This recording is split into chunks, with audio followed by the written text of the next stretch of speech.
पिता के नाम पर धर्म का नाम होता है। ये पंखा बंद कर देना है। धर्म पिता के नाम पर धर्म का नाम होता है। हाँ जी, तो सिख धर्म का नाम नानक के नाम पर। नानक की जो भी वाणी चली है, जो बाद में ग्रंथ के नाम से प्रसिद्ध हुई, उस वाणी में, सारी वाणी में देवता धर्म के ही सिद्धांत दिए हुए हैं जो सीखने योग्य हैं। और दूसरा कोई भी धर्म नहीं है, कोई भी धर्म की ऐसी पुस्तक नहीं है, धर्म ग्रंथ नहीं है जिसमें ऐसी शिखामणि दी हो। ढेर के ढेर सिद्धांत गुरु ग्रंथ साहब के बाबा की वाणी से मिलते जुलते हैं। इसलिए उस धर्म का नाम सिख धर्म रखा गया है। सिख क्यों? क्योंकि स्वतंत्रता संग्राम में भी देखा, स्वतंत्रता सेनानियों ने स्वतंत्रता के लिए युद्ध किया, लेकिन सिखों ने ज्यादा बलिदान दिए या हिंदुओं ने ज्यादा बलिदान दिए? ज्यादा बलिदान किसने दिए? सिखों ने दिए। ये बलिदान देना किसने सिखाया? जो बाबा ने बोला है, धरत परिये पर धर्म न छोड़िए। ऐसे नहीं स्वतंत्रता मिल जाती है। विदेशियों ने आक्रमण किए, पहले मुसलमानों ने किए, फिर क्रिश्चियंस ने किए। शुरुआत में अलेक्जेंडर ने भी किए। पहले मुकाबला पंजाब ने किया या हिंदुस्तान ने किया? किसने मुकाबला किया? पंजाबी खून ने मुकाबला किया। तो ये सीखना होता है कि धर्म को अगर बचाना है, अपनी धारणाओं को बरकरार करके रखना है, तो मुकाबला भी हमको ही करना है। भक्ति मार्ग में मनुष्य गुरुओं ने मुकाबला करना सिखाया हिंसा के आधार पर, और बाबा हमको मुकाबला करना सिखा रहे हैं सहन शक्ति के आधार पर। सहन शक्ति देवताओं का सबसे बड़ा गुण है,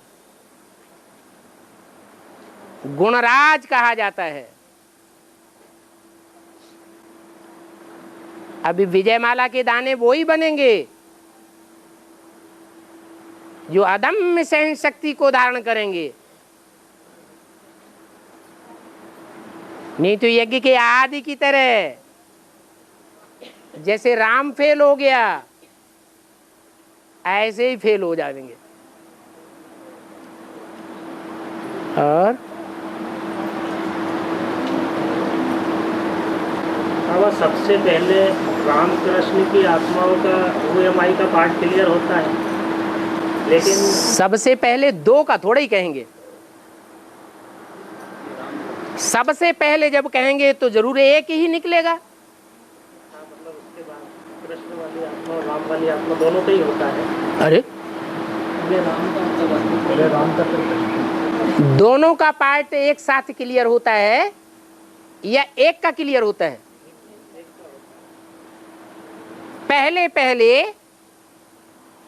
बीज कहेंगे या धरणी कहेंगे? क्या कहेंगे?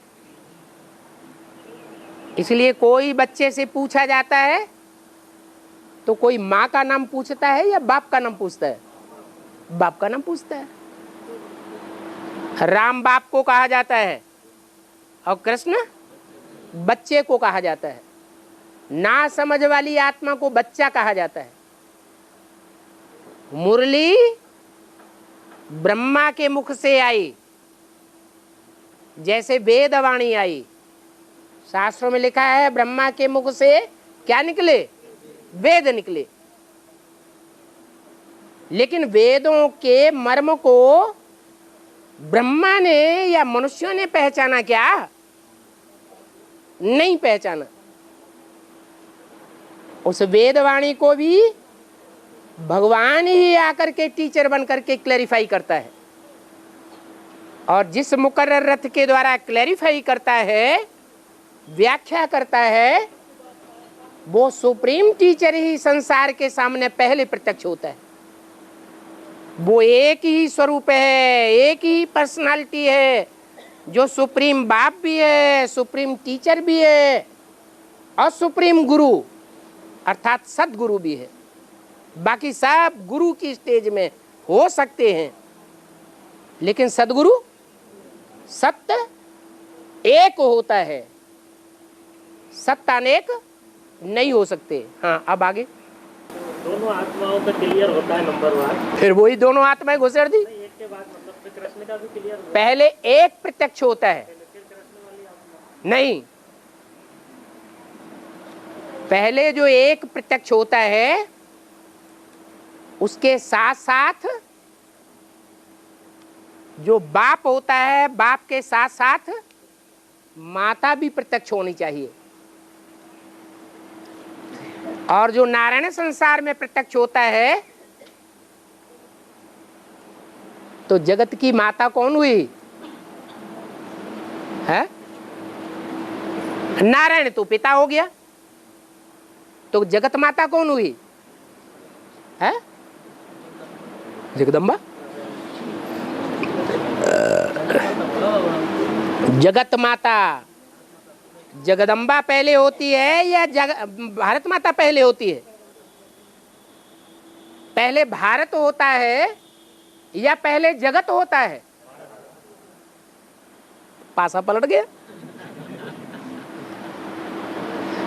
प्योरिटी को ही आगे रखना पड़े। हाँ हाँ, आगे बोलो। तो कृष्ण वाली आत्मा 5वीं दानव होकर स्कॉलरशिप क्यों नहीं ले पाती राम वाली आत्मा के साथ? कृष्ण वाली आत्मा ओरिजिनलिटी में चंद्रवंश में है या सूर्यवंश में है? तो चंद्रमा सूर्य से रोशनी लेने वाला है और सूर्य देने वाला है। भगवान बाप आकर के डायरेक्ट सूर्य को ज्ञान देते हैं, जो गीता में लिखा हुआ है। मैंने ये ज्ञान सबसे पहले किसको दिया? सूर्य को दिया, चंद्रमा को नहीं दिया। चंद्रमा ने किससे लिया? सूर्य से लिया। तो जो सूर्यवंशी होंगे वो ही अष्टदेव की लिस्ट में आते हैं, और वंशों के अष्टदेव की लिस्ट में नहीं आते हैं। बैठो। हाँ जी। धीमी गति से उतरने वाली आत्मा और तीव्र गति से उतरने वाली आत्मा को संगम में कैसे पहचानेंगे? धीमी गति के धीमी गति से क्या? धीमी गति से उतरने वाली और तेज गति से उतरने वाली। उतरने वाली, उतरने में टाइम लगता है क्या? आत्मा को, अच्छा क्या 5000 वर्ष की बात कर रहे? 5000 वर्ष के टाइम में कुछ आत्माएं ऐसी हैं जो तीव्र गति से नीचे उतरती है, और कुछ आत्माएं ऐसी हैं जो उतरती तो हैं लेकिन धीमी धीमी गति से नीचे उतरती है। यहाँ ब्राह्मणों की दुनिया में जो कम याद में रहेंगे, देह भान में ज्यादा रहेंगे, या देह का सुख भोगने का ज्यादा उपयोग करेंगे, तो जल्दी नीचे उतरने की प्रैक्टिस होगी या ऊपर चढ़ने की प्रैक्टिस होगी? है? नीचे उतरने की प्रैक्टिस होगी।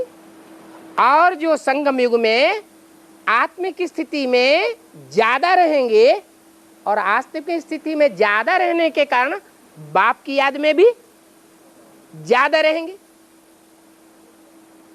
तो उनके उतरने की गति धीमी होगी या तीव्र होगी?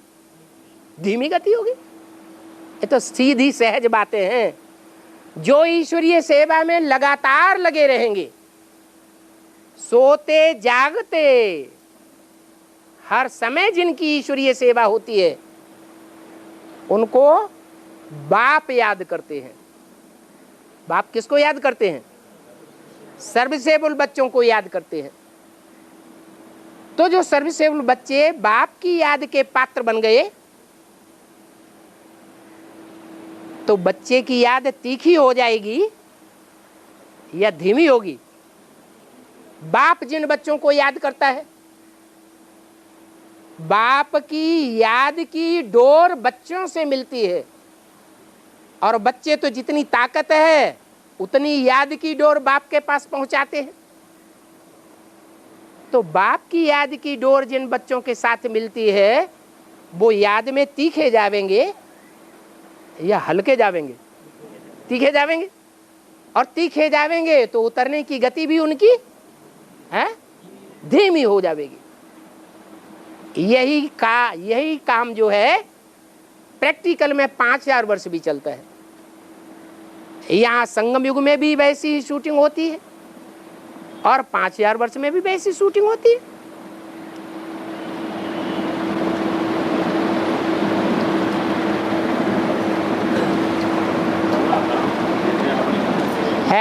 सभी आत्माएं सबने अपनी अपनी बैठ कथा कहानियां लिखी है।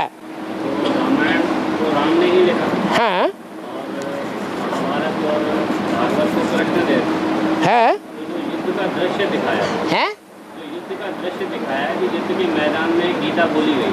हाँ। तो ये तो कृष्ण वाली आत्मा ने ही लिखा ना बाबा। इसको जो सुन रहे हैं या पढ़ रहे हैं उनकी तो कोई गलती नहीं है। उन्होंने 63 जन्म कृष्ण वाली आत्मा को सहयोग नहीं दिया है? दिया ना, तो फिर कोई बात ही पैदा नहीं होती। बनी बनाई बन रही अब कछु बननी ना है। 63 जन्म जिस आत्मा का जिस व्यक्ति से, जिस आत्मा व्यक्ति विशेष से जैसे जैसे संपर्क संबंध बनता रहा है वैसी ही शूटिंग अभी हो रही है। कोई आत्मा ऐसी हैं जिनका 63 जन्म लगातार संसर्ग संपर्क कृष्ण वाली आत्मा से रहा, तो शूटिंग पीरियड में भी कहाँ देखने में आवेंगी? प्रैक्टिकल जीवन में उसी से नजदीक देखने में आवेंगी। और कुछ आत्मा ऐसी हैं जिनका 63 जन्म राम वाली आत्मा के साथ संसर्ग संपर्क रहा है, तो शूटिंग पीरियड में भी कहाँ देखने में आवेंगी? है राम वाली आत्मा के साथ ही देखने में आवेंगी। अभी भी बोला है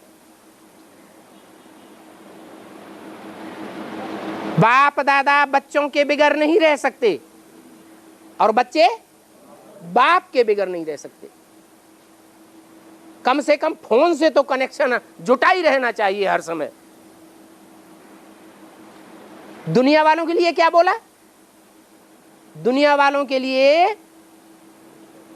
2000 साल के आसपास ही बोल दिया। दुनिया वालों के लिए सामने बाप दादा गुप्त हो गए और बच्चों के सामने प्रत्यक्ष हो गए। और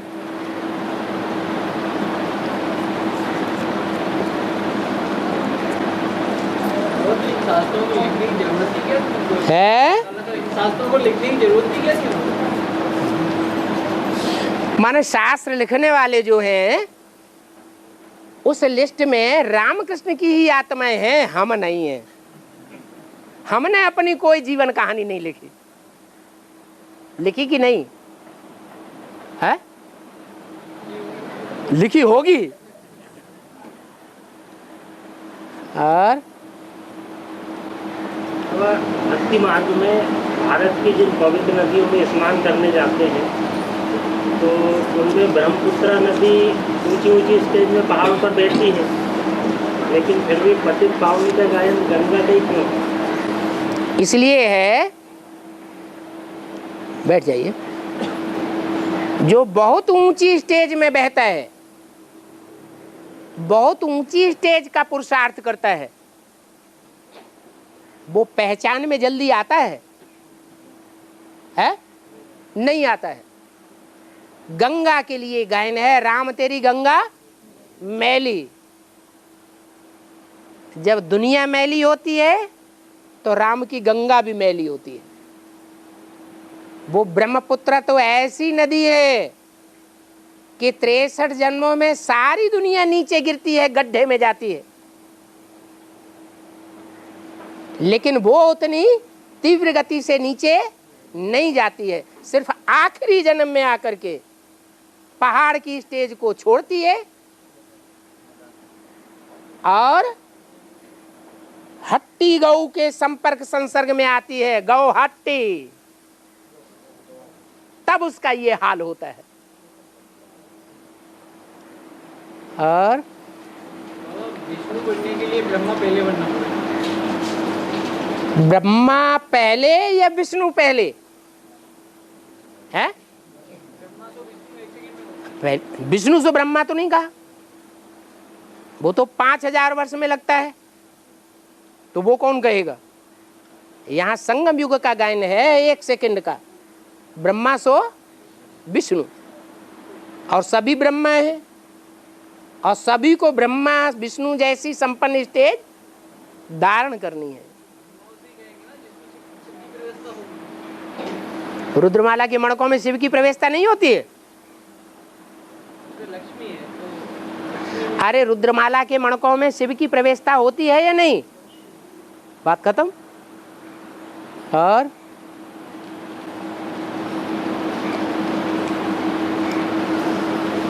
हमें ये कैसे मालूम पड़े कि हमारा 84वां जन्म है?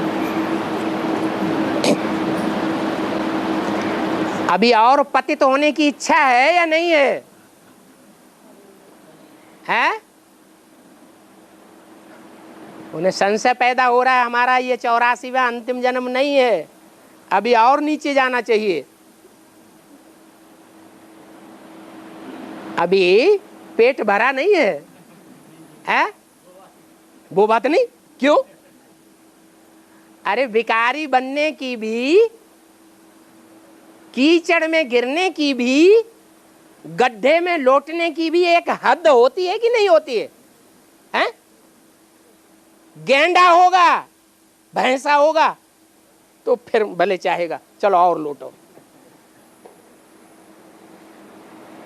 लेकिन मनुष्य आत्मा जिसके लिए शास्त्रों में कह दिया है कि 84 लाख योनियों में जाती है, तो 84 लाख योनियों में जाती है या 84 लाख योनियों जैसे कर्म बजाती है? कर्म बजाती है। तो आप ऐसा प्रश्न क्यों पूछते हैं? हमें अच्छा नहीं लगता। हाँ। और जैसे किसी को आशा नहीं आती है किसी को है हिंदी, है तो उसका पोता में लिखना अच्छी बात है या बुरी बात है? माना कोई आपसे रिक्वेस्ट करता है जो हिंदी नहीं जानता है तो दूसरी भाषा जानता है? हैं? वो दूसरी भाषा जानता है, जानता है तो उसे को तुम अपनी भाषा में लिखो, तुम्हारी दिल होती होगी इसका पोता में हम जान लें। है? है? हाँ हम समझ गए ना। बाबा फिर उसकी भाषा इनको कैसे समझ आती है? वो अपनी भाषा में अपनी बात लिखे। जो व्यक्ति कोई भी भाषा जानता है, कोई भी हो, आपकी अगर नियत अच्छी होती तो आप उसे कहते आप अपनी भाषा में बाबा को लिख के दे दो।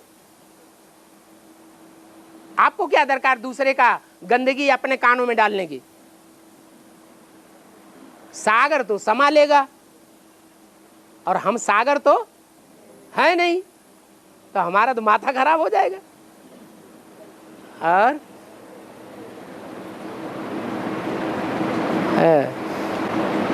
अंत में विश्व का सारा सरकारी तंत्र एडवांस पार्टी के हाथ में आ जाएगा। माना इनको संशय आ रहा है कि विश्व का मालिक कोई नहीं बन सकता। आज तक दुनिया में हिस्ट्री में कोई विश्व का मालिक नहीं बन सका। ये तो शास्त्रों के गपोल गट्टे हैं कि जो लिख दिया है विश्वनाथ शंकर। हम नहीं मानते विश्वनाथ शंकर कोई होता है, ऐसे ना। वो तो ठीक है, कहाँ ठीक है? आप जैसा प्रश्न पूछ रहे हैं उससे तो ठीक नहीं है, ये असंभव बात है। कि दुनिया में विश्व का कंट्रोल एक हाथ में आ जाए, ये नहीं हो सकता, असंभव बात है ना। बाबा कर सकते, बाबा तो राजा ही करता ही नहीं है। और कर्म तो हर आत्मा से होते हैं। हाँ कहते हैं 10-20 भूलें रोज करते होंगे, ठीक है। लेकिन वासुदेव सजा क्यों नहीं खाते? इनसे विकर्म नहीं होते? हाँ होते हैं। जिस समय धर्मराज की सजाएं खाने का टाइम आता है, उस समय तक वो संपन्न स्टेज में पहुंच जाते हैं। क्या अभी धर्मराज की सजाएं खाने का टाइम आ गया क्या है? अभी नहीं आया, तो भी उनके पार्ट प्रत्यक्ष हो रहे हैं। जब पार्ट प्रत्यक्ष होने लगे तो वो अपने ऊपर ज्यादा ध्यान देंगे या कम ध्यान देंगे? ज्यादा ध्यान देंगे, फिर उनकी तो गति और ज्यादा तीव्र हो जाएगी। और ब्रह्मा को कर्मों में पालन करनी चाहिए। पांच ब्रह्मा होता है।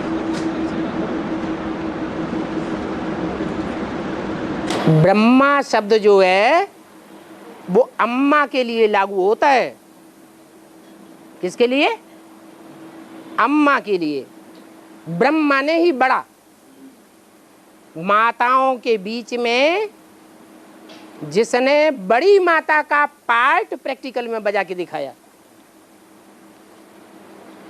आप कहेंगे कि बड़ी माता तो यज्ञ के आदि में वो नारी चोला था,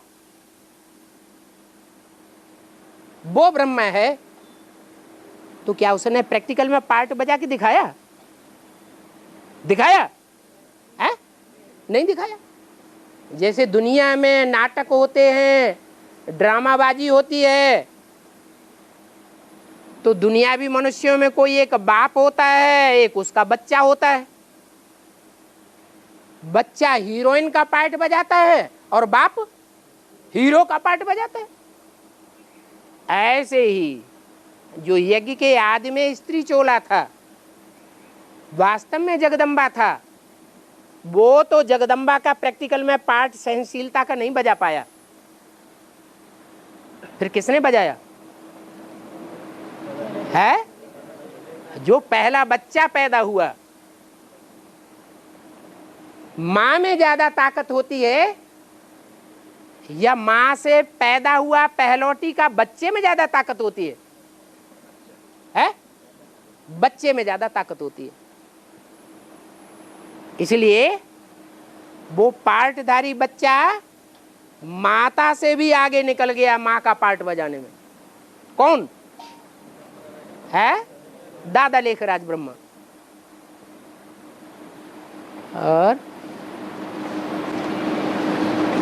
गंगा डायरेक्ट सागर में जाके नहीं मिलती है, पहले वरुणा नदी से मिलती है बनारस है? पहले वरुणा नदी से मिलती है। अकेले वरुणा नदी की बात थोड़े ही है, जाने कितनी नदियां हैं जो गंगा में आके मिलती हैं। वरुणा का तो ये विशेष गायन है। नदियां तो ढेर सारी गंगा में जाके मिलती हैं, लेकिन वरुणा का ये खास गायन है कि ये इतनी गहरी नदी है कि उससे जब गंगा मिलती है तो गंगा का ज्ञान तलवार का रूप हो जाता है,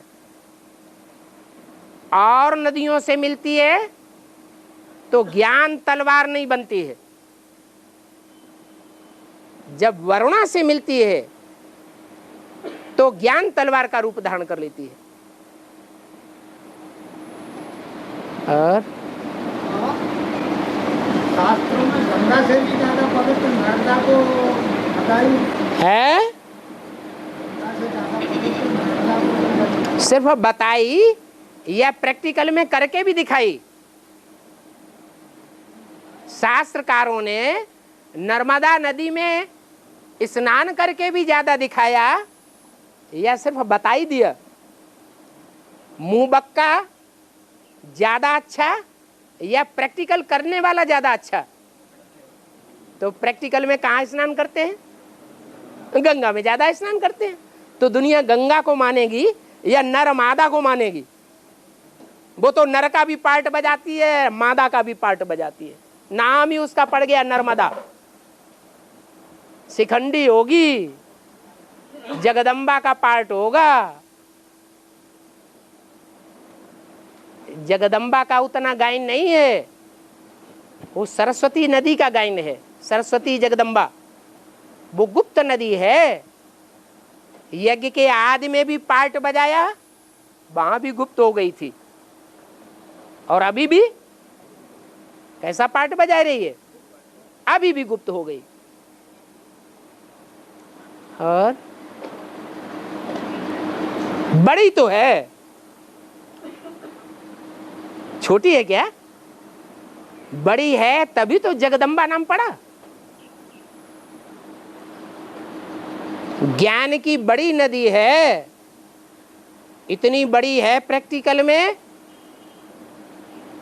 कि बेसिक में जो ज्ञान सारी दुनिया में इतना विस्तार में फैला हुआ है,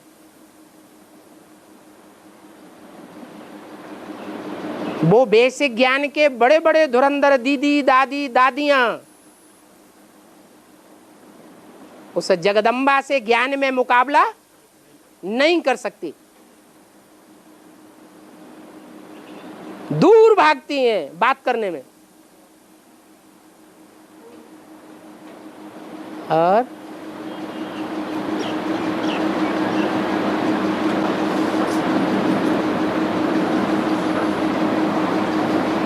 मैहर में एक मंदिर में माता है, इस पे कहते हैं कोई राज नहीं रुक पाता है।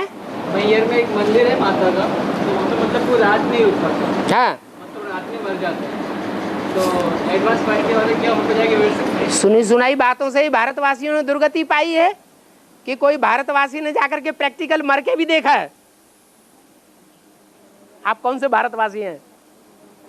अरे बोलो ना बाद में। आप सुनी सुनाई बात कह रहे हैं या प्रैक्टिकल में करके देखा है? हैं? सुनी सुनाई क्यों? हाँ। सोच रहे थे ना, तो पहले करके आओ फिर पूछो। और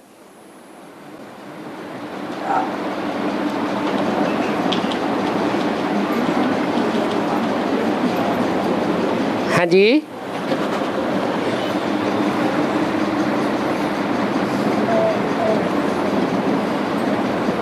और सबसे पहले तो गंगा ही सबसे प्रधान एडवांस ज्ञान उठाती है, हाँ जी, और ज्ञान सागर से ही उठाती है। हाँ जी। ये क्यों कहा है कि अंत में जाकर के सागर में मिलती है, पहले ब्रह्मपुत्रा में मिलती है, फिर ब्रह्मपुत्रा सागर में मिलती है। हाँ, फिर ज्ञान सागर से डायरेक्ट ज्ञान उठाती है। पतित राजाओं को पावन राजाओं का माथा टेकना पड़ता है या पावन राजाओं को पतितों का माथा टेकना पड़ता है? ऐसे ही नदियां, जो पतित नदियां हैं वो किसके जाकर के मिलने की उनको दरकार है? पावन से मिलने की दरकार है। तो ब्रह्मपुत्रा ऊंची ऊंची स्टेज में बहती है सदैव। उसका पार्ट है 63 जन्म तक पावन बनकर के रहने का। जन्म जन्म लगी रगर हमारी, वरों शंभु न तो रहो कुंवारी। तो शिव बाबा ने हमको नारा दिया है सबको। क्या नारा दिया है? सब भूल रहे, सब भूल जाते हैं और उसको याद रहता है, एक शिव बाबा दूसरा न कोई। इसमें 100% कौन पास होता है? एक पार्वती के सिवाय कोई दूसरा पास होता है? नहीं। तो जो पास होता है वो एवर प्योर है, वो लकब लेता है भारत माता का। भारत माता शिव शक्ति अवतार, अंत का यही नारा है। तो गंगा को जाकर के किसके सामने टिकना पड़े? है ब्रह्मपुत्र के सामने माथा टेकना पड़े। सागर, जो सागर है वो ज्यादा ऊंची स्टेज का है या ब्रह्मपुत्र ज्यादा ऊंची स्टेज की? क्यों है? प्योरिटी क्या है? प्योरिटी ही पूजी जाती है। सागर तो प्योरिटी का सागर है? सागर तो प्योरिटी का ही सागर है। पवित्रता का सागर कब बनता है? अभी है? अभी प्रैक्टिकल में है? कब बनेगा? विजयमाला का आवाहन करो, क्या करो? अभी अभी है, अभी है, पवित्र है प्रैक्टिकल में। विकारों का अंत हो चुका। अरे वो बुद्धि में हो चुका है कि प्रैक्टिकल में हो चुका है? सिर्फ बुद्धि से ही मानी जाती है बात, या प्रैक्टिकल जीवन में भी हो वो भी मानी जाती है? प्रैक्टिकल कहा जाता है शरीर के साथ, शरीर की इंद्रियों के साथ, शरीर की इंद्रियों के साथ प्रैक्टिकल में पवित्र है, या सिर्फ मन बुद्धि से 76 में पवित्र था? है? हाँ, किसमें मेंटेन है? पूड़ी जब तक तल्ले में रहती है तब पकी हुई मानी जाती है, या पूड़ी ऊपर आ जाती है तब पकी हुई मानी जाती है?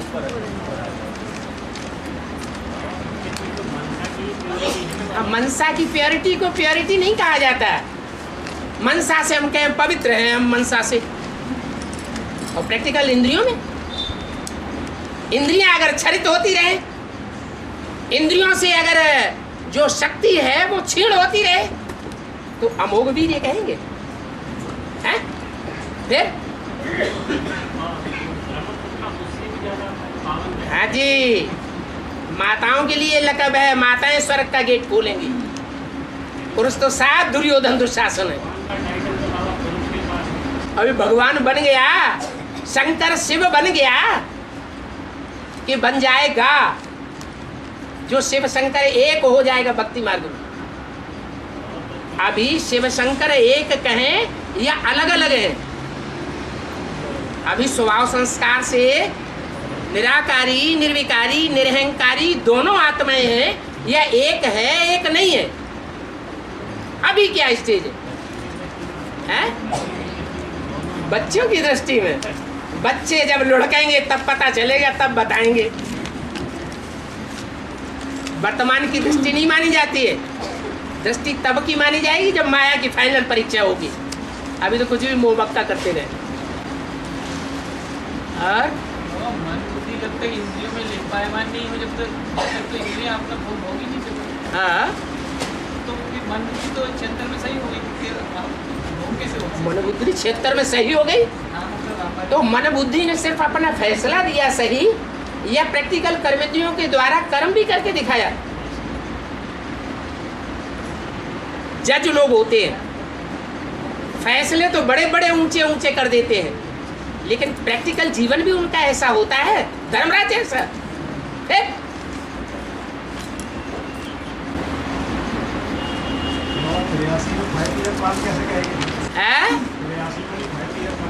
5 ईयर प्लान का मतलब ये है, कोई एक ऐसी आत्मा है जो पहले बैगर के रूप में पार्ट बजा रही थी ब्राह्मणों की दुनिया में, तन से भी बैगर, मन से भी बैगर, धन से भी बैगर, समय से भी बैगर, संपर्कियों से भी बैगर, और संबंधियों से भी बैगर, हर प्रकार से बैगर का पार्ट बजा रही थी। और 5 साल पूरा होने के बाद उसे कोई से भीख मांगने की दरकार नहीं, सब चाहे तो उसके दरवाजे पर आए, लेकिन वो दूसरों के दरवाजे पर जाने के लिए बाध्य है या नहीं? अरे प्रिंस को संपूर्ण कहा जाता है या राजा को संपूर्ण कहा जाता है? राज्य की दृष्टि में, प्रजा की दृष्टि में राजा संपूर्ण है या प्रिंस संपूर्ण है? राजा संपूर्ण है। हाँ, समझा जाता है कि आज ये प्रिंस है, कल राजा बन जाएगा। 76 और 77 में जो हुआ प्रत्यक्ष का वर्ष और संपन्न का वर्ष, और 98 में जो घटनाएं हुई जेल से निकलना, तो बात तो कंप्लीट हो ही चुका है। तो वहाँ तो इंक्वायरी का कोई सवाल ही नहीं है। कहाँ? बाबा की बुद्धि में या देह के द्वारा वो कर सकता है क्या? जो बच्चा पैदा होता है ब्राह्मण, वो संपूर्ण माना जाता है, या जब यज्ञोपवीत हो जाता है तब संपूर्ण माना जाता है? संपूर्ण ब्राह्मण कब माना जाता है? जब यज्ञोपवीत हो जाए, 3 ज्ञान के सूत्र धारण कर ले जीवन में, प्रैक्टिकल जीवन में। ऐसे 3 ज्ञान के सूत्र जिनकी गांठ एक आत्मा से बंधी हुई है, सुप्रीम सोल से। वो तीनों प्रकार का ज्ञान सूत्र कानों में ऐसा धारण करके रखे प्रैक्टिकल जीवन में कि कोई भी अशुद्ध कार्य क्षरित होने का उसके ऊपर असर ही न करे। इसलिए वो ब्राह्मण लोग स्थूल बात अपनाते हैं। जब पेशाब जाएंगे, टट्टी जाएंगे तो क्या करेंगे? कानों से वो 3 सूत्र बांध लेंगे। हाँ, बांधने का मतलब है हमारे श्रवण शक्ति जो है वो 3 ज्ञान के सूत्रों से बंधी हुई रह करके जीवन में कार्य करेगी। कान से बांध लेने से थोड़ा ही बंध जाता है। प्रैक्टिकल जीवन ऐसा होना चाहिए। और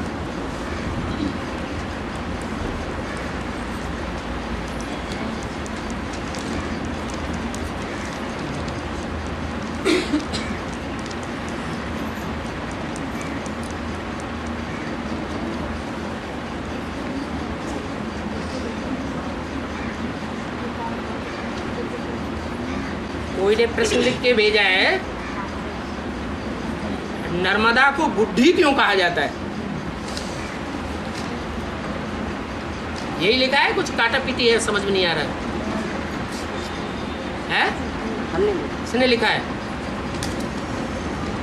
गलत है तो बता दो, सही पढ़ रहा हूं ना। प्रश्न लिखा है, नर्मदा को बुढ़ी क्यों कहा जाता है? अरे घर में एक पुत्रवधू होती है, एक सास होती है, दोनों में बुढ़ी कौन होती है और जवान कौन होती है? सास बुढ़ी होती है और बहू जवान होती है। तो यहाँ भी ब्राह्मणों की दुनिया में सारे जगत की अम्बा है, एक सारे जगत की अम्बा नहीं होगी, वो सिर्फ भारत माता होगी। तो भारत माता और जगदम्बा दोनों में ये अंतर होना जरूरी है। एक है बूढ़ी, उसको कहते हैं जगदम्बा, नाम दिया है नर्मदा, नर का भी पार्ट बजाती है और मादा का भी पार्ट बजाती है। जैसे महाभारत में शिखंडी ने पार्ट बजाया, वो बड़े बड़े महारथियों को मारने वाली है। छोटी सी 9 साल की ब्रह्मा कुमारी थी, छोटी सी कन्या थी, बड़ी बड़ी ब्रह्मा कुमारियों को मात दे दी। बड़ी बड़ी ब्रह्मा कुमारियों ने बाप को नहीं पहचाना, अपने को अर्पण में नहीं किया। उसके लिए बाप दादा ने बोला कि सन 83 है तो 83 में 13 होना चाहिए ना, या 83 से पहले कोई भी ब्रह्मा कुमारी बाप की नहीं बनी थी? है? पंजाब की कन्याओं में पंजाब की धरणी ने कन्यादान में पहला नंबर ले लिया, अव्यक्तवाणी में बोला। तो क्या 83 से पहले कोई ने पहला नंबर नहीं लिया था? कोई सरेंडर नहीं हुआ था? क्यों? बेसिक ब्राह्मणों की दुनिया में कितनी दादियां गाई हुई हैं पंजाब की, है? चंद्रमणि दादी को तो सारा ब्राह्मण परिवार जानता है। वो 83 से पहले बाप की नहीं बनी थी, है? हाँ, बाप का जो असली पार्ट है उसको कोई ब्रह्मा कुमारी ने नहीं पहचाना। जिसने पहचाना उसका पार्ट है नर्मदा का, जगदम्बा का। और हाँ स्वतंत्रता के आज़ादी को स्वतंत्रता के पहले अंग्रेजों ने है स्वतंत्रता के पहले अंग्रेजों ने हाँ 3 ट्रेन चलाई, कलकत्ता मेल, पंजाब मेल और कालका मेल। हाँ आज़ादी के बाद भारतवासियों ने जितनी ट्रेन चलाई सब एक के नाम से चलाई, हाँ लेकिन तीन ट्रेनों का नाम मेल क्यों नहीं किया? इसका क्या मतलब? है इन 3 ट्रेनों का नाम मेल भारतवासियों ने क्यों नहीं किया? कलकत्ता मेल, पंजाब मेल और कालका मेल हाँ ये अंग्रेजों ने चलाई। हाँ भारतवासियों ने एक ट्रेन चलाई, हाँ वो सब एक्सप्रेस नाम से चलाई। हाँ तो भारतवासियों ने इन 3 ट्रेनों का नाम क्यों नहीं चेंज किए? क्यों नहीं चेंज किए? देहात में इसका मेल का इसका मतलब है कि सबका नाम मेल ही मेल होता है। है इसका मतलब मेल ही मेल होती है, बाद में एक्सप्रेस हो गई।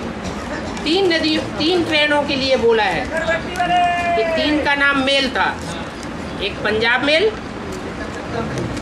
एक कलकत्ता मेल। कलकत्ता मेल कौन सी गाड़ी है? कहाँ से कहाँ जाती है? कलकत्ता से बॉम्बे, है कलकत्ता से बॉम्बे। उसका नाम कलकत्ता मेल है। अभी नया में कर दिया हावड़ा में। तो नया कर दिया तो नाम बदल गया ना। तुम्हारी बात झूठी हो गई। दूसरी बात पूछो। हाँ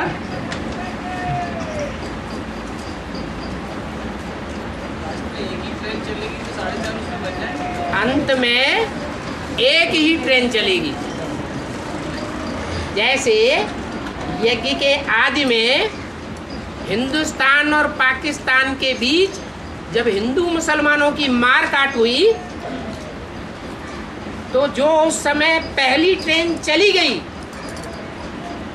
कहीं से भी चली गई, कलकत्ते से पाकिस्तान चली गई, मद्रास से पाकिस्तान चली गई, बम्बई से चली गई, बंगलौर से चली गई, कहीं से भी चली गई, पहली ट्रेन मारकाट होने से पहले वो बच गई। और बाद में जो दूसरी ट्रेन चली वो सब काट डाली गई। ये बात समझ में नहीं आती। बेहद की अब बेहद की है ये संकल्पों की ट्रेन। यहाँ भी तो संकल्पों की ट्रेन चल रही है कि नहीं चल रही है? ट्रंकाल पहुंचेगा, जो उस ट्रंकाल को पकड़ लेंगे वो तो ठिकाने पहुंच जाएंगे। और जिनका लगाव बाप में नहीं होगा, देहधारियों में लगाव लगा पड़ा होगा, तो बाप का संकल्प पकड़ पाएंगे? नहीं पकड़ पाएंगे, मारे काटे जाएंगे। हम गाड़ी चलाते तो हमारी गाड़ी में सामान छोड़ जाते लोग है? हम गाड़ी चलाते तो हमारी गाड़ी में सामान छोड़ जाते हैं कई हाँ। तो उसका बोझा तो नहीं हम खरीद सकते। बाबा कहते हैं कि कोई अपना सामान भूल जाता है, छोड़ जाता है, या तुम्हें पड़ा हुआ मिलता है कहीं कोई भी सामान, तो उसको ज्यों का त्यों पड़ा रहने दो। आपकी गाड़ी भर जाएगी सामान से। इसलिए जिनकी जिम्मेवारी है उनको सौंप दो। मिलते ही नहीं हैं, बहुत ढूंढते हैं। आप मत ढूंढिए, ये पुलिस का काम है। पुलिस के जो सरकारी दफ्तर हैं वहाँ जाकर के जमा करा आइए और रसीद लेके आ जाइए। ये सामान कोई हमारी गाड़ी में छोड़ गया, ठप्पा मार के हमारी एप्लीकेशन हमको वापस करो। उनकी जिम्मेवारी हो जाएगी कि वो सामान उस व्यक्ति को ढूंढ करके उसके पास पहुंचाएं। इसमें कोई परेशान होने की बात नहीं है। ड्राइवर को टिप दे के जाते हैं, वो है टिप दे के जाते हैं ड्राइवर को। ड्राइवर को? लेना चाहिए, मतलब कोई पैसे इनाम वगैरह दे के जाते हैं, हाँ, तो हाँ, लेना चाहिए कि नहीं लेना? खुशी खुशी से दिया है। हाँ, तुमने मांगा तो नहीं है, आगे की समझ। तुमने जोर जबरदस्ती तो नहीं की, तुमने अच्छी गाड़ी चलाई होगी, धक्का मुक्की ज़्यादा नहीं कराई होगी और तुमसे खुश हो गए, या शॉर्टकट रास्ते से ले गए और आपने ट्रेन पकड़ा दी होगी। उन्हें संभावना नहीं थी कि हमें ट्रेन मिल जाएगी, लेकिन आपने अपनी चतुराई से उनको ट्रेन पकड़ा दी। तो आपने अगर उनकी दी हुई ट्रिप ले ली तो कोई पाप कर दिया क्या? उनके दिल को दुख पहुंचा क्या? जब दिल को दुख नहीं पहुंचा तो पुण्य हुआ। और गवर्नमेंट सर्विस में है और लोग किराए लेते हैं, घूस लेते हैं। हैं? घूस, हाँ, तो घूस लेना मांगना तो ठीक है कि गलत हो गया, मांगना तो गलत हो गया। लेकिन कोई अगर देख रहा है अपने से हाँ, तो उसको क्या कहें? बोर्ड पर लिखा होता है, जो भी बड़े बड़े सरकारी लेना और दफ्तर होते हैं वहाँ बोर्ड पर क्या लिखा होता है? लेना और देना दोनों इस संबंध में क्या लिखा होता है? देना और लेना दोनों अपराध है। अगर लेने वाले ने ले लिया, उसने स्वेच्छा से दे दिया, और लेने वाले ने ले लिया, तो लेने वाले को अगली बार ये होशियारी रखना चाहिए कि मोबाइल रखो, टच से उसकी बात कैच कर लो और भर लो अंदर, वो भी ले लो और पुलिस में जाके जमा कर दो और उसका नाम भी जमा कर दो। तो आप सरकार के द्वारा और ईश्वरीय गवर्नमेंट के द्वारा आप सराहना के पात्र बनेंगे या नहीं बनेंगे? है? लेकिन आपने छुपा लिया, उसने हमें स्वेच्छा से दिया और हमने स्वेच्छा से लिया। उस समय ये भूल गए कि बोर्ड पे क्या लिखा था।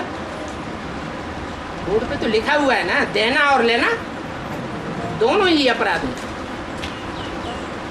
यहाँ जैसे गाड़ी चलाने की बात आई, उन्होंने गाड़ी मिला दिया, बराबर ठीक है, ये तो उनको ड्यूटी थी कि उनको पहुँचाए वो, हाँ शिक्षा से उन्होंने दिया। हाँ, अगर अपना कर्तव्य मान के चल रहे तो मेरा काम था उसको पूरा करने का, उसको टाइम पहुँचाने का। वो तो भूल जाने की बात उन्होंने की, सामान भूल गया, वो एक बात अलग थी। इनको तो दिया पुरस्कार। नहीं तो वहाँ भी तो काम के लिए वो दे रहा है ना, है? कर्मचारी वो दे रहा है ना सामने। हाँ, मतलब है कि खुश होके वो भी दे रहा है, किसी को कर दिया वो खुश होकर उनको नहीं दे रहा। घूस नहीं, यहाँ वो भी पुरस्कार रूप में ही दे रहा है, वो घूस के नाम से नहीं दे रहा। एक होता है काम करेंगे तो हम देंगे, काम नहीं करेंगे तो नहीं देंगे। यहाँ बात अलग है। नहीं तो वही मेरा मतलब वो देना न देना उसके ऊपर निर्भर है। वो न भी दे तो ये कुछ नहीं कहेंगे, मेरा तो मान ये वो दे रहा है पुरस्कार समझ करके, तय नहीं हुआ। और घूस लेने वाले का तो तय हो जाता तय हो जाता है। नहीं, ऐसा कोई आवश्यक तो नहीं है कि तय करे उस पे। है? मेरा जो कहना है हाँ, कि मैंने एक बार शेर का दांत खून का हो गया है तो कुछ भी हो वो फिर लेगा ही लेगा, खून उसको चाहिए ही चाहिए, चाहे वो खुशी से दे या नाराजगी से। तो खूनी जानवर न बनो ना, संतुष्ट नहीं तो वही मतलब कहने के कि संतुष्ट उसको रहो ना। वो आदत ही क्यों डाली? वो संस्कार क्यों बनाए जाए? वही कहने को, ब्राह्मणों की दुनिया में तो संस्कार बिल्कुल नहीं बनाने चाहिए। वही कहने को। और सतयुग त्रेता में हिंसक जानवर नहीं होते, तो द्वापर में भी इनकी नियुक्ति कैसे हुई? सतयुग त्रेता में जो मनुष्य होते हैं, नई दुनिया बनाने वाले और पुरानी दुनिया बनाने वाले मनुष्य होते हैं ना। नई दुनिया बनाने वालों को देवता कहा जाता है और पुरानी दुनिया बनाने वालों को, उनको भी मनुष्य तो कहा जाता है, लेकिन किस किस्म के? राक्षस। तो जो राक्षस किस्म के होते हैं उनमें हिंसक वृत्ति सबसे बड़ी कौन सी होती है? काम विकार। और देवताओं में वो काम विकार की वृत्ति होती ही नहीं। तो मनुष्यों में जब नहीं होती है तो वहाँ के जीव जंतुओं में होगी? है? नहीं होगी। मनुष्यों के ऊपर सारा वातावरण निर्भर है। मनुष्य सुधरता है तो सारी दुनिया सुधरती है, और मनुष्य बिगड़ता है तो सारी दुनिया बिगड़ती है। मनुष्य वहाँ सुधरे हुए हैं तो हिंसक जीव जंतु क्यों हिंसक होंगे? बाबा जैसे जानवर होते हैं, जैसे शेर है, मांस खाना उसका स्वभाव है, तो क्या शेर कभी भी नहीं होगा? तुम्हारा मान खाना स्वभाव है या नहीं? उन जानवरों को छोड़ दो। जो ह्यूमन जानवर है उनका काम विकार जब जोर मारता है और एकांत उनको मिलता है तो मांस खाना छोड़ देते हैं। अरे नहीं छोड़ देते तो वो कैसे छोड़ दें? वो तो जानवर है, उनको बुद्धि नहीं है। वो आपके वायुमंडल के ऊपर निर्भर है। मनुष्य सुधरेगा तो जानवर सुधरेंगे, मनुष्य बिगड़ेगा तो जानवर बिगड़ेंगे। अभी उदाहरण ले लें, जंगल में रहने वाले जानवर और मनुष्य के पालतू जानवर, ज्यादा बीमार कौन पड़ते हैं? क्यों? क्योंकि मनुष्य का वाइब्रेशन भिखारी है, बीमार है, मनसा से, बुद्धि से। इसलिए बीमारियां पुरुष जानवरों में जास्ती होती हैं और जंगल में मनुष्य होते नहीं कितने, इसलिए बीमारियां ज्यादा है नहीं। और है कम श्रेष्ठ रामकृष्ण परमहंस कम जन्म लेने वाली है कि श्रेष्ठ आत्मा? जो भी आत्माएं कलयुग में आकर के सामान्य मनुष्यों के मुकाबले जास्ती मान मर्तबा भोगती है, वो नई आई हुई आत्माएं हैं, इसलिए उनको मान मर्तबा जास्ती मिलता है। रामकृष्ण वाली आत्माएं भी भारतवर्ष में उन्होंने खूब मान मर्तबा भोगा, परंतु वो स्वर्ग बनाने वाली आत्माएं नहीं है, सिर्फ नामधारी रामकृष्ण है, कामधारी रामकृष्ण नहीं है। मान मर्तबा भोगने वाले रामकृष्ण हैं।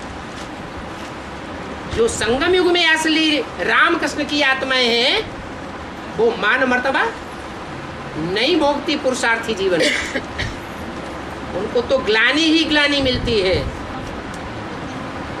और क्योंकि तमो प्रधान आत्माएं हैं। नई आत्मा को मान सम्मान मिलता है और तमो प्रधान आत्मा को ग्लानि मिलती है, दुख भोगना पड़ता है, धर्म के धक्के खाने पड़ते हैं। और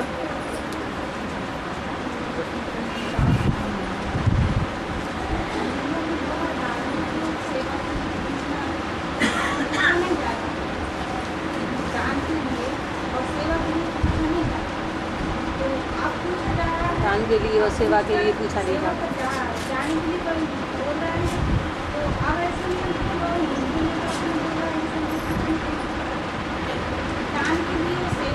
आपने अपनी बात कह ली। हाँ दान के लिए और सेवा के लिए पूछा नहीं जाता। हाँ ठीक है। आप सेवा के लिए क्यों पूछा जाता? दान के लिए और सेवा करने के लिए पूछने की दरकार नहीं है। क्यों? क्योंकि बाबा ने एक नियम दिया हुआ है। क्या नियम दिया है? सहज मिले सो दूध सम, मांग लिया सो पानी, और जबरदस्ती खींच लिया सो खून बराबर। इसलिए सेवा हो, भले सेवा है, अगर सेवा के लिए कोई मांग नहीं करता है कि ये सेवा दो यज्ञ में, तो वो उतना ठीक नहीं है। किसी ने मांगा और मांगने के बाद किसी ने दिया तो आधा हिस्सा मांगने वाले का भी बन गया। अपने आप किया होता तो दुगना बन जाता, तो फायदा होता ना। बाबा हाँ, शंकर को महाकाल क्यों कहते? हाँ, क्यों कहते शंकर को? इसलिए कहते हैं कि 2500 वर्ष की जो हिस्ट्री है उसमें सामान्य रूप से तो काल हर मनुष्य आत्मा को खाता ही है। 2500 वर्ष में जो 63 जन्म हुए, या सतयुग त्रेता में भी जो 21 जन्म होते हैं, वहाँ जन्म मरण तो सामान्य रूप से सबको काल खाता ही है। देवताओं को भी खाता, मनुष्यों को भी खाता, असुरों को भी खाता। लेकिन एक पार्टधारी ऐसा है जो 5000 वर्ष के जीवन काल में 84 जन्मों के अंत में ही प्रत्यक्ष होता है। उसको कहते हैं महाकाल, महामृत्यु, महाविनाश, जिसमें एक भी नहीं बचता है। सबको मौत के घाट उतरना है। कोई थोड़े ऐसे श्रेष्ठ होते हैं जो जीते जी मरते हैं, जीते जी मरना स्वीकार कर लेते हैं, और ज्यादा संख्या उनकी होती है जो स्वेच्छा से नहीं मरना चाहते। जीते जी स्वेच्छा से नहीं मरते, नाक रगड़ के मारा जाता है तब ही मरते हैं। बाकी मरना तो सभी को है, इसलिए उसको महाकाल कहा जाता है। बाबा, ईमान में जो मुहूर्त करके बताया है आरास काट, उसका बेहद मिला। अति तकलीफ दी जाती है, उसके लिए ये कथाएं दी हुई है मुहूर्त ध्वज वगैरह की। अभी बताया ना, कोई भी कार्य सहज सहज करें वो ज़्यादा अच्छा, या अति कठिनाई से किया जाए वो ज़्यादा अच्छा है। सहज सहज करना अच्छा है। और पवित्रता और याद दोनों एक दूसरे के अरस परस हैं, लेकिन विजय माला के मंत्र जो है उनसे अच्छी याद विजय माला के मंत्र क्यों होती है? क्योंकि विजय माला को पढ़ाने वाला ब्रह्मा है, देवता है। देवताएं पवित्र होते हैं प्रैक्टिकल जीवन में, इसलिए वो दिव्य गुणों की धारणा सिखाते हैं। गुणों में सबसे उत्तम गुण है पवित्रता और सहनशीलता। और बाप जो पढ़ाई पढ़ाते हैं वो पढ़ाई ज्ञान की पढ़ाते हैं। किस आधार पर? पवित्र होने के लिए। तो उनमें जन्मजात गुण है शीतलता का, जो चंद्रमा से आता है, और सूर्यवंशियों में जन्मजात गुण नहीं है शीतलता का। लेकिन भगवान ऐसी पढ़ाई पढ़ाते हैं जिसके आधार पर उनकी इंद्रियों में शीतलता आ जाती है। तो भगवान की पढ़ाई ज़्यादा श्रेष्ठ या देवताओं की पढ़ाई ज़्यादा श्रेष्ठ? अभी अभी मुरली में बताया, देवता मत जो है वो उतनी उत्तम नहीं है जितनी ईश्वरीय मत उत्तम है। देवता मत से देवताएं तो सुख भोगने के आदि होते हैं, उनके सुख में अगर तराप आती है तो तिलमिला जाते हैं। इंद्र देवता क्या करता था? है? वो देखता था हमारे स्वर्ग जा रहा है तो डोलने लगता। उन्हें सुख बहुत पसंद है। तो सुख ही दुनिया में बड़ी चीज नहीं है। सुख से भी बड़ी चीज क्या है? नहीं, सुख के अंदर शांति तो समाई हुई है। देवताओं को जो सुख मिलता है उसमें शांति भी समाई हुई है। लेकिन देह का सुख बड़ी चीज नहीं है। देह के सुख से भी ज्यादा बड़ी चीज है मन का सुख, आत्मा का सुख। देह का सुख एक जन्म से कनेक्टेड है और आत्मा का सुख अनेक जन्मों से कनेक्टेड है। आत्मिक सुख की जिसने प्रैक्टिस कर ली, ब्राह्मणों की दुनिया में रह करके लंबे समय तक आत्मिक सुख में मस्त रहता है, माने ज्ञान की बातों में मस्त रहता है, कितने भी दुख आते रहे, कितनी भी ग्लानि आती रहे, परवाह नहीं। बेगमपुर का बादशाह, तो 63 जन्मों में उसकी जिंदगी कैसी रहेगी? है? दुनिया की परवाह करेगा? नहीं करेगा, मस्त जिंदगी रहेगी। तो रानियों के जीवन में और भारत के राजाओं के जीवन में ये खास अंतर है। रानियां महलों में रह करके सुख भोगती हैं, राजाएं महलों में नहीं रहते हैं, वो बाहर निकल करके युद्ध करते हैं, अपने बाप दादे के मान मर्तबे को कायम रखते हैं। रानियां सर्व स्वाधीन नहीं होती और राजाएं स्वाधीन होते हैं। तो स्वाधीनता बड़ी चीज है या सुख बड़ी चीज है? स्वाधीनता बड़ी चीज है। इसलिए रामायण में भी बोला है, पराधीन सपन सुख नहीं, कर विचार देखो मन माही। रानियां होती है स्वाधीन होती है या पराधीन होती है? किसके? राजा के पराधीन होती है।